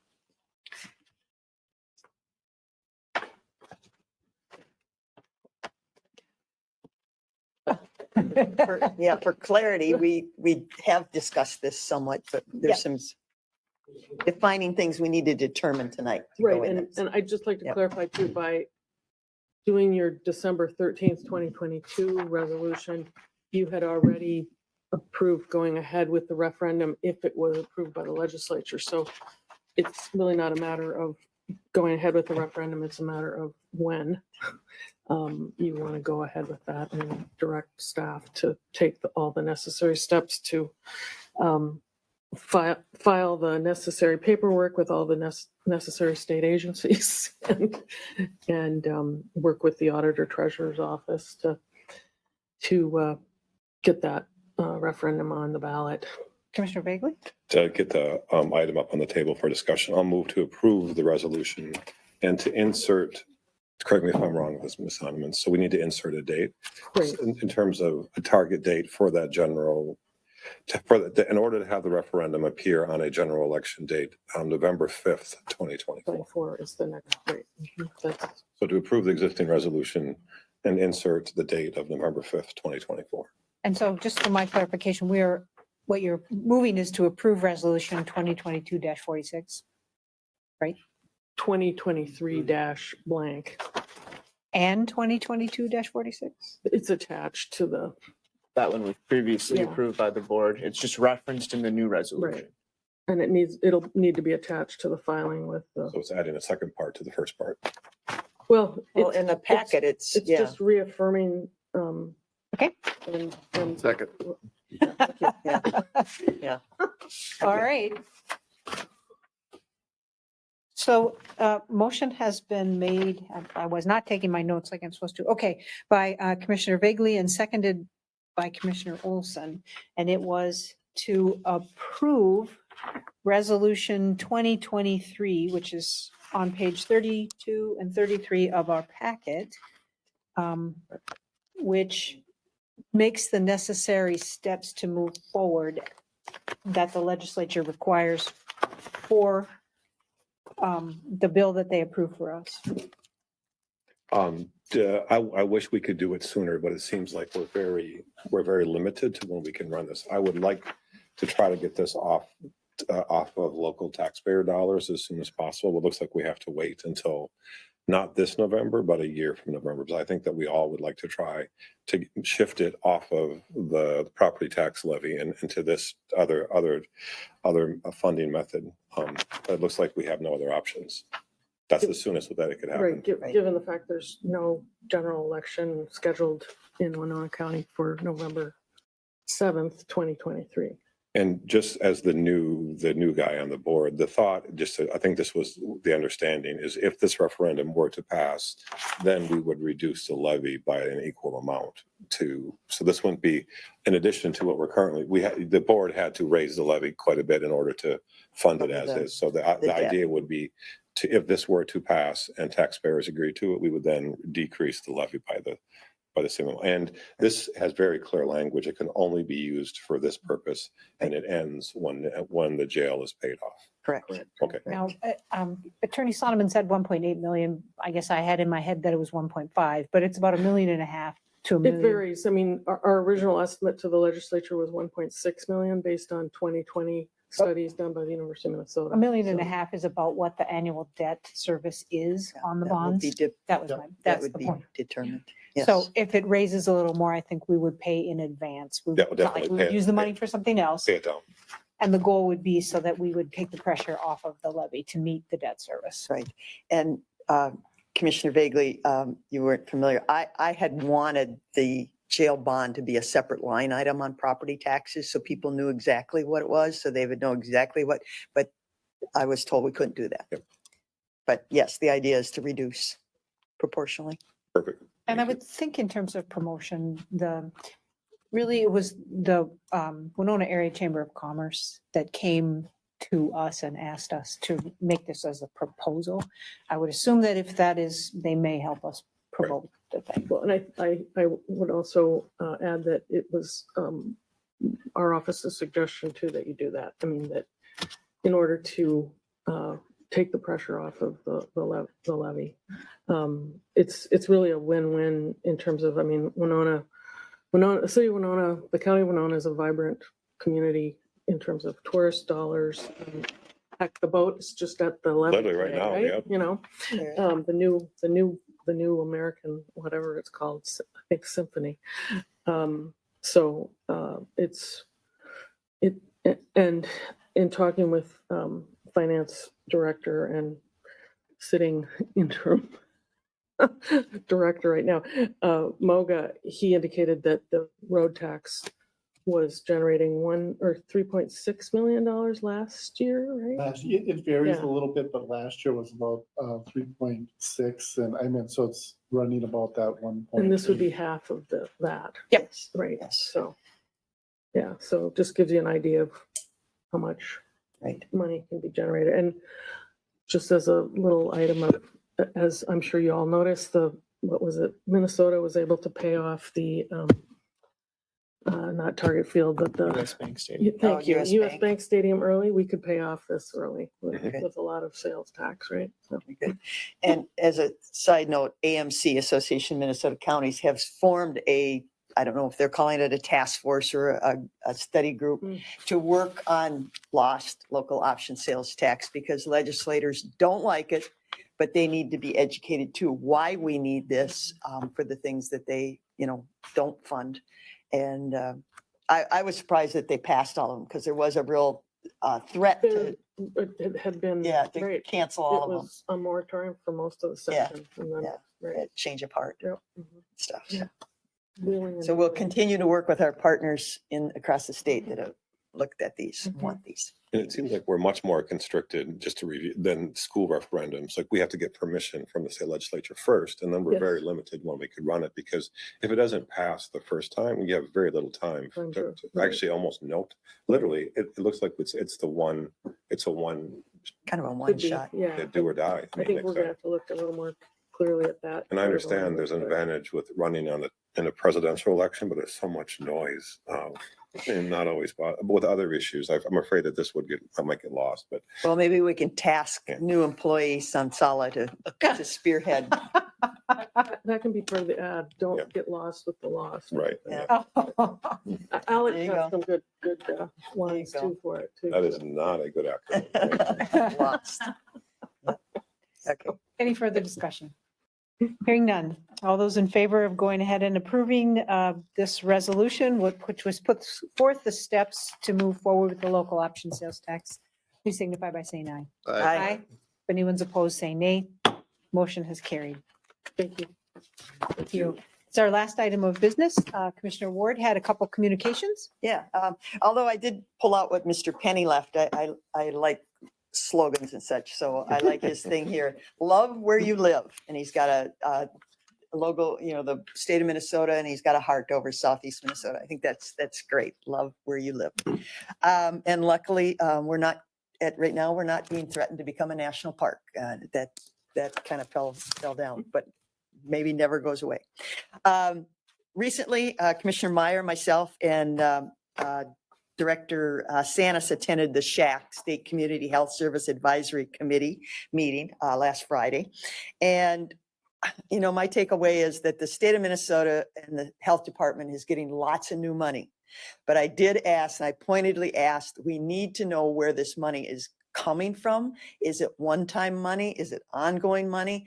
And one of my fears always is the state agency always takes the biggest chunk of it and then dribbles a little downstream. So they said there is a Chelsea Huntley. I know her. I'm going to hold her accountable. She's supposed to be working on that because again, if you start a new program, you need ongoing funding. You can't start it and then expect counties to cover the whole bill. But there was a lot of money put out by state legislator to public health, and so we'll watch that. And one of the things too is a big push on removing lead pipes for drinking water because of the contaminants and the problems that cause lead. But I did remind them, and I think I was provided the data that 20% of us drink from private wells.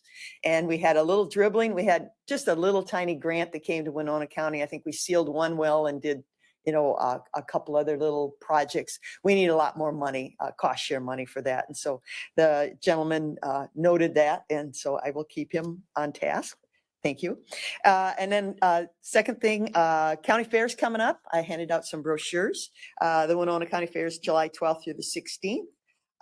And note that we will have Steve Jacob Day on Wednesday, July 12th. So one of our former colleagues. But they are they're greatly appreciative. The new bathroom is going to be, first flush will be on, I think, July 12th. Big project. And that was funded in great part by the ARPA dollars. It should be So- good. That was an expensive. Oh, bathrooms are terribly expensive. And the state building inspectors have really been giving them a lot of guidance in their project, to say the least. But there is going to be, we said we should call it the first flush, but there's going to be a ribbon cutting on Wednesday, July 12th at like 4:05. They have a flag raising at 4:00 and then they want to dedicate it. And they do they greatly appreciate our help and the money to do that big project. Because for St. Charles, that facility is used for a lot of things. A lot of family events, community events and everything. So it is a critical part of the city of St. Charles. So if you can be there, come join the Winona County Fair. Thank you. Mr. Begley. I don't want to rush the issue of ranked choice voting. I just want to continue it. I guess I want to throw the question to the board. What do we want to do next? Maybe 3 months from now, 6 months from now, whatever, just to have, and maybe it should be a more wide open, like public forum. I mean, it's totally optional. I don't know, like a listening session or some kind of public discussion. What was the February? Chelsea, did you have something about February, some first report? 25, right? 2025. Oh, okay. Okay. Okay. So I just wanted just to continue the conversation for those who want to take part in the conversation. I have, I'm going to just, full disclosure, I'm a strong advocate for this in terms of it tends to make the elections, it's not perfect, more positive. There's shorter election seasons. It saves money. It increases voter turnout, et cetera. And historically, there's always been vested interests in people who wanted to keep a system that allowed minorities to rule or to win elections, et cetera. Every proposal in American history, I started to write a list that would make the country more democratic and expand freedoms and if it's to women, to minorities, has always been opposed by certain groups. But that's my bias. I want to be upfront, full disclosure. But this is an important conversation. It's not something I would ever want to ram through and not. So what can we do to continue it but not rush it? Well, I think let it play out. I mean, we've brought it to the forefront and I think having the staff put their presentations on our county website. I think you're going to see it at probably maybe like fairs, the state fair, local fairs. You're going to see, maybe some booths and some more information come through about it. I guess they've put the thing out till 2025. See what if we get any inklings out of those There were committees. 2 reports. When's the first? February and one in When's the first report? February. February 125. I can double check that, but that's what I had written down from our presentation. Yeah. And I would think Steve Simon's maybe office will have some information coming out. I don't know. I really think that if the state is going to do something, I would not want us to rush ahead. Yeah. I would rather wait and see what they're doing. I want to respectfully disagree because I think that the state, I respect what you're saying in terms of state level, but there's there's conversations that we could continue. Again, nothing would be binding. This is still just research and listening.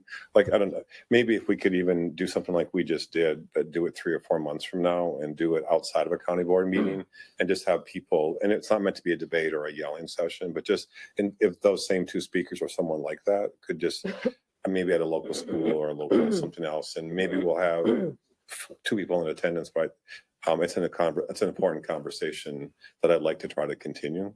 I guess maybe what I'll do is I don't have a good proposal in mind, but I've done all kinds of different kind of issue forms in the past. But maybe I'll bring back some ideas later. But I don't want it to die, and I don't want it to be stalled to death, et cetera, or buried, et cetera. But I also don't want to rush it. So I'll bring back some ideas in the future. With that, a quick question. Is the city of Winona charter? I'm sorry, in Is terms the of, city of Winona a charter city? I believe so. Yeah, I think. Yeah, so they can do it, right? Right. We'll let them experiment. And again, I would never suggest that we did it for the special election to fill Mr. Jacobs, but that's an example of what it could have been done, nonpartisan. And what you're going to see are the political parties are usually opposed to this. The political parties, they like their power and their control, et cetera, which is another reason why I like it. Control. Yeah. Total. Control. So I'll bring back an idea at a future meeting. There were two things I was going to share. The first of these is restorative justice. If you are not familiar with the county's restorative justice program, and County Attorney Sonneman can correct me when I get it wrong, right? But so if you're a juvenile and you are referred to the county attorney's office for prosecution for truancy, the diversion program is restorative justice, and it has an incredible number of benefits. And there are two young women who run that program, and it is highly popular. And based on previous conversations that I had with the former director of Engage Winona, the kids who participate in that program find it highly valuable. So it's a really great program for kids to keep them from getting prosecutions on their record and to really assist them in getting things straightened out in their lives. So they fund themselves in part by a golf tournament and maybe in whole. I mean, I'm not sure about the exact details of their budget, but the golf tournament is on August 19th. And I don't play golf, but I do regularly, instead of, because I'm not a golfer, you can just make contributions to the restorative justice program. And so I'm sure the county attorney could let you know, but we also got a flyer today. So I personally am intending to support that program. Can I also? I don't think she golfs either, though, do you? Well, actually, I've played in it every year for many years now. From our office fields a team that we do with the city of Winona. So we are collaborating together. But that's in addition to truancy, restorative justice also works with children and, well, I call them children, but they're juveniles who are involved in juvenile delinquencies. And on some occasions when we have a serious case that needs the work of the restorative justice team, we will refer that as well. So it's an amazing program, worthy of support. Yeah. Following up on Commissioner Ward's, some of her remarks, our department heads are going to start giving us presentations. There's a schedule, but starting on the second meeting in July with Bob Bambanek. And then for the next 3 or maybe 4 committee of the board meetings, we will get updates on things that passed at the legislature, what new programs are going to happen, and how that will be affecting our budget, just for folks in the public who might be interested in knowing. I believe that in many years, what the state decides about our budget has a lot more to do with what our property tax is than the decisions that we make at this table. So important sessions. I'm not sure, but the sheriff has joined us, Mr. Miller. Did you have anything that you wanted to share with us before we're actually wrapping up? Yep. Much for you. Well, I apologize. Obviously, neither one of us knew that you had started your meetings now at 6 rather than 7. Look at your calendar. Oh, It's man. public. That's why you just Public came? notice. Because you thought we were starting at 7? Uh-huh. Yeah, well, we came because of the Central Square, our LETG issue. We went to LEG a few years ago so that we had all of our Oh, it was the best thing, newest shiny thing out of the box. It was. And of course, Shiny thing out of the box. what happens to a small company that's bright and shiny Yeah. gets bought out. So we were just going to come in and ask or answer any questions you may have regarding that. You could ask your questions about sentence to serve. Yeah, well, I've learned. That's what Jeff just told me. He told me it passed, so. I've learned that It was a buying good thing we didn't computer come. software is not a guarantee for anything. The new shiny out of the box that everybody thinks is so great has a very short life, unfortunately, in the world of computer software. And you're constantly buying new shiny out of the box stuff. Motion to adjourn. That would be in order. It was approved. Thank you. Is there a second? I'll second. Okay, Commissioner Olson's moved, Stick around, Bagley though. I got some seconded. questions about it. Motion to adjourn. Any further discussion? Hearing none, all those in favor, please signify by saying aye. Aye. Anyone's opposed, say nay. We are adjourned.